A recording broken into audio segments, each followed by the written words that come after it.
नमस्कार मित्रांनो, साई मराठी ह्या चॅनलमध्ये तुमचे अगदी मनपूर्वक स्वागत आहे. मन धागा धागा जोडते नवा या मालिकेच्या येणाऱ्या काही भागांमध्ये अतिशय मनोरंजक ट्विस्ट आपल्यासमोर लवकरच दिसून येणार आहे. तर मित्रांनो, आता ह्या अरविंदाचा ॲक्सिडेंट झाल्यामुळे ह्या बिचाऱ्या आनंदीला एकीकडून आड आणि तिकडून वीर असे झालेले असते. इकडे ज्यावेळेस आता ही रुंदा आणि शलाका या सुधाचे कान भरत असतात, तेव्हा रुंदा ह्या सुधाला बोलते की हे बघ सुधा, आपल्याला भाऊजींच्या आत्म्याला जर शांती मिळवायची असेल तर घाटावर जाऊन पूजा तर करावीच लागेल आणि तेथे जाऊन प्रार्थनासुद्धा करावी लागेल की आपल्या भाऊजींचा ज्याने ॲक्सिडेंट घडून आणला आहे त्याला अशी भयानक शिक्षा झालीच पाहिजे.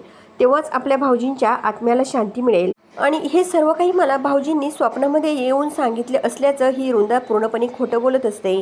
कारण मित्रांनो, ही रुंदा आणि शलाका या दोघींना फक्त कट कारस्थान कसं रचायचं आणि त्यावरून नवनवीन डाव कसे खेळायचे एवढंच माहीत असतं. तर रुंदा व शलाका रूममध्ये असतात, तेव्हा आता ह्या सुधाने जेव्हा ह्या बिचाऱ्या आनंदीला सांगितलेले असते की ज्या सुनेच्या भावाने माझ्या कपाळावरलं कुंकू पुसलं त्या सुनेला मला नादवण्यास किती त्रास होतो सार्थक तुला माहीत नाही, असे सुद्धा ही सार्थकला बोलत असते. आणि त्याच वेळेस मित्रांनो, हे सर्व रुंदा शलाकाला सांगते की आता सुधाच्या मनामध्ये आनंदीविषयी प्रेम जिव्हाळा राहिलेला नाहीच आहे.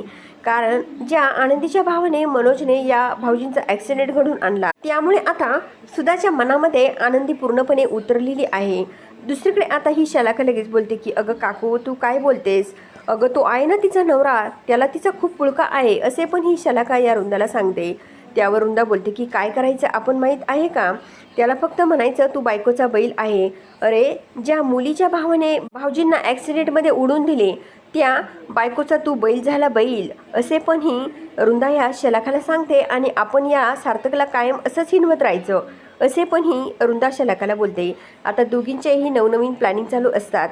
आता फक्त खोटं रडण्याचं नाटक ह्या दोघी सुधासमोर करत असतात. आणि ही सुद्धा थोडीशी सुद्धा अजिबात हुशार नसते. कारण रुंदा आणि ही शलाका फक्त कान भरण्याचं काम करत असतात. यांना दोघींना दुसरं काही सुचत नसतं. हे काही ह्या सुधाच्या लक्षामध्ये येत नसतं.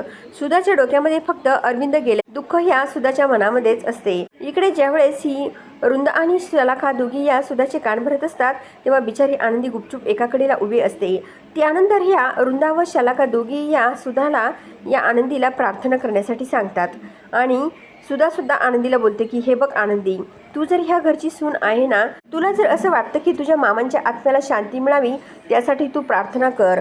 ज्या मारेकराने आपल्या बाबांना उडून दिलं ना त्याला भयानक कठोर शिक्षा झालीच पाहिजे, अशी प्रार्थना तू कर, असे पण ही सुद्धा या बिचाऱ्या आनंदीला बोलते.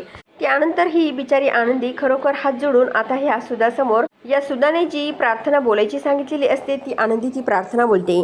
ती ऐकून रुंदा व शलाकाला खूप आनंद होतो. दुसरीकडे असं बघायला मिळतं मित्रांनो, आता ह्या लीनाने ह्या सार्थक समोर खूप मोठी हात जोडून प्रार्थना केलेली असते की सार्थक सर, तुम्हाला जर आम्हाला मदत करायची ना तर तुम्ही पैशाची मदत नका करू, आम्हाला फक्त मनोजला सोडवण्याची मदत करा. कारण मनोज जर सुटला नाही तर आम्ही रस्त्यावर येऊ. त्यामुळे तुम्हाला काय करायचे ते करा, परंतु मनोजला सोडवण्यासाठी तुम्ही जी केस केली आहे ना ती केस मागे घ्या. माझी तुम्हाला एवढीच कळकळीची विनंती आहे, असे ही लीना या सार्थकला बोलते. परंतु मित्रांनो, सार्थक हा काही बोलत नसतो. कारण एकीकडे सार्थकला आता खूप मोठा प्रश्न उभा राहिलेला असतो. तेव्हा मात्र ज्यावेळेस सार्थक ह्या लीनासमोर काही बोलत नाही त्यावेळेस मात्र ही लीना तो पैशांचा चेक जो असतो तो या सार्थकच्या तोंडावर फेकते आणि तेथून निघून जाते. इकडे आता सार्थक घरी येतो. आनंदी सार्थक दोघेही गप्पा मारत बसलेले असतात. तर सार्थक बोलतो की हे बघा आनंदी, तुमचे कुटुंब पूर्णपणे मनोजवर अवलंबून आहे, मला हे कळतंय. आणि जेव्हा आपण आता ही केस केली आहे, ह्या केसचा निकाल जर थोडासा वेडावाकडा लागला ना तर खूप वाईट होईल. कारण तुमचे जे कुटुंब आहे ते रस्त्यावर येईल आणि मला त्याचीच खूप भीती वाटते. त्यामुळे मला असं वाटतं की मनोजला आपण माफ करायचं आणि केस मागे घ्यायची, असा हा सार्थक या आनंदीला बोलत असतो. तर सार्थक व आनंदी ज्यावेळेस दोघे हे सत्य बोलत असतात ना त्यावेळेस ही सुधा जवळ उभी असते. आता ह्या सुधाने सर्व काही या सार्थकचे बोलणे ऐकलेले असते. सुधा लगेच या सार्थकला बोलते की अरे सार्थक, ज्या आईच्या कपाळावरलं कुंकू पुसलं आणि जे तुझे बाबा गेले त्याचं तुला काही दुःख नाही, तुला फक्त तुझ्या मेवण्याला सोडवण्याचं आणि त्याला माफ करायचं पडलंय. एवढंच हेतू तुझ्या डोक्यामध्ये आहे. तू तुझ्या मेवण्याला माफ करायला निघालास. परंतु हे बघ सार्थक, तुला जरी बाबा गेल्यांचं दुःख नसलं ना तरी मला माझा नवरा गेल्याचं खूप मोठं दुःख आहे, कारण त्यांची जी किंमत तुला नाही आहे ना ती किंमत मला खूप आहे. त्यामुळे तू जरी तुझ्या मेवण्याला माफ केलं ना, परंतु मी तुझ्या मेवण्याला माफ करणार नाही. त्याला भयानक कठोर शिक्षा झालीच पाहिजे, असे पण ही सुद्धा ह्या सार्थकला बोलते. आणि त्याच वेळेस मित्रांनो, सार्थक हे आपल्या आईला बोलतो की अगं आई, मला कळतंय, मला पण बाबा गेल्याचं खूप दुःख आहे, पण तुला कसं सांगू, कसं समजावू तुला मी, असे पण हा सार्थक ह्या आपल्या आईसमोर बोलतो. जवळ वृंदा शलाका येऊन उभ्या राहिलेल्या असतात. आता दोघींनाही खूप आनंद होत असतो. तर इकडे बिचारी आनंदी गुपचूप सर्व काही बोलणं ऐकत असते. त्यानंतर ही सुधाने या सार्थकचा निर्णय ऐकल्यामुळे सुद्धा ही रागारागानेच रूममधून निघून जाते. इकडे असं बघायला मिळतं की आनंदी लगेच सार्थकला बोलते की सर, माझ्यामुळे पुन्हा तुमच्या आणि तुमच्या आईमध्ये वाद झाले. काय करू ओ सर, मी सांगा ना मला तुम्ही.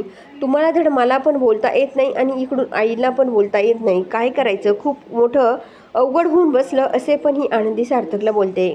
ह्या सार्थकने जेव्हा आनंदीला सांगितलेलं असतं की जर कोर्टामधील असणाऱ्या केसचा निकाल वेडावाकडा लागला तर मनोजला फाशीची सुद्धा शिक्षा होऊ शकते, असे हे सर्व काही सत्य सार्थकने जेव्हा आनंदीला सांगितलेले असते, त्यावेळेस मित्रांनो आता रात्रीची वेळ झालेली असते. बिचारी आनंदी झोपलेली असते. तर आनंदीच्या डोक्यामध्ये ह्या सार्थकच्याच बोलण्याचा विचार चालू राहतो आणि आनंदीला लगेच ह्या मनोजला फाशीची भयानक शिक्षा झाल्याचे खूप मोठे भयंकर स्वप्न पडते. आता ही आनंदी झोपेमध्ये खूप मोठ्याने ओरडते आणि मनोज मनोज असे ओरडू लागते. तेव्हा मात्र सार्थक हा घाईघाई उठतो आणि बोलतो की आनंदी, काय झालं तुम्हाला. तर इकडे आनंदी लगेच सार्थकला बोलते की सार्थक सर, खूप विचित्र भयंकर स्वप्न पडलं. मनोज दादाला फाशी झाली सर, असं मला स्वप्न पडलं हो, असे म्हणत ह्या बिचाऱ्या आनंदीच्या डोळ्यामधून पाण्याच्या धारा वाहू लागतात. तर सार्थक हा या आनंदीला शांत करतो आणि बोलतो की प्लीज आनंदी, तुम्ही टेन्शन घेऊ नका, तुम्ही त्या गोष्टीचा जास्त विचार केल्यामुळे तुम्हाला हे स्वप्न पडले, असे पण सार्थक या आनंदीला बोलतो. परंतु मित्रांनो, खरोखर या मनोजला काही फाशीची शिक्षा होणार नसते. आदर्श व सार्थक म्हणून ह्या मनोजची जोशी वकिलाच्या साहाय्याने बेल मिळून या मनोजची सुटका सुद्धा करणार असतात. आणि हे जे काही भागामध्ये दाखवलेलं आहे की मनोजला फाशीची शिक्षा होणार, ते पूर्णपणे खोटं आहे, कारण हे एक आनंदीला पडलेलं खूप मोठं भयंकर स्वप्न असतं. त्यामुळे मित्रांनो, आता नेमकं ह्या मालिकेमध्ये पुढे काय काय घडणार हे बघण्यासाठी आपल्या साई मराठी ह्या चॅनलला नक्की सबस्क्राईब करा, लाईक करा आणि व्हिडिओ बघितल्याबद्दल धन्यवाद.